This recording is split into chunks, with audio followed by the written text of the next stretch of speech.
Écoutez-moi bien.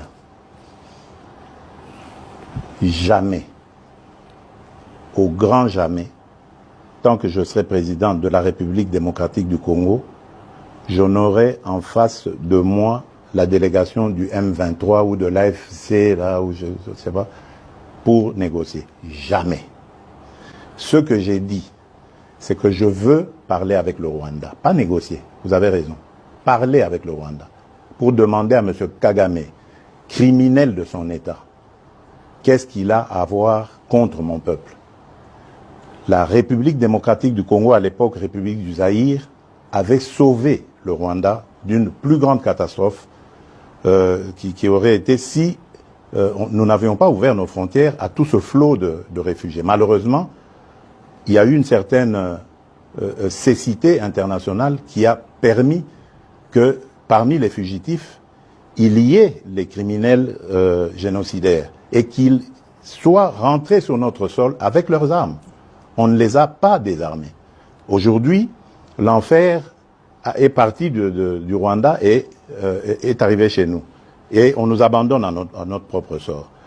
Évidemment, le régime criminel de Kigali en profite parce qu'il découvre que c'est une région très riche en minerais et en produits de tout genre, agricoles et autres. Et il veut en faire maintenant son espace. Et ça, nous disons jamais, il n'y a rien à négocier. C'est chez nous. Ce qu'ils n'ont à faire, c'est une seule chose, de plier bagage. Et si je veux parler avec le Rwanda, c'est pour ça, pour dire, bon, c'est quoi votre problème? Pour nous laisser tranquilles. Pas pour vous donner quelque chose, mais pour nous laisser tranquilles. Si vous pensez qu'il y a encore quelque chose chez nous, on va la régler et on vous règle ça et puis c'est terminé. Ils ont donc parlé des FDLR.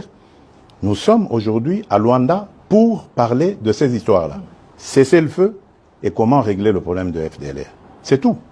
Donc, c'est pas des négociations pour, après, arriver à des... comment ils appelaient ça, la mixage, instaurer brassage, mixage. Niet. Ça, il n'y aura plus. Ils peuvent arrêter de rêver. Et d'ailleurs, c'est parce qu'ils le savent que vous avez vu qu'ils ravivent encore ce M23, coquille vide, dans un territoire d'ailleurs qui est sous leur contrôle. Donc vous voyez que c'est de la propagande en fait. Ils veulent faire croire que, d'abord ils font cette comédie, ils font dire au M23 qu'ils ne se sentent pas concernés par Luanda, alors que tout le monde sait que c'est Kigali qui les pilote. Ensuite, ils les ravivent un peu pour dire, vous voyez, nous sommes capables de reprendre les armes. Ok. Nous savons et nous sommes inscrits dans le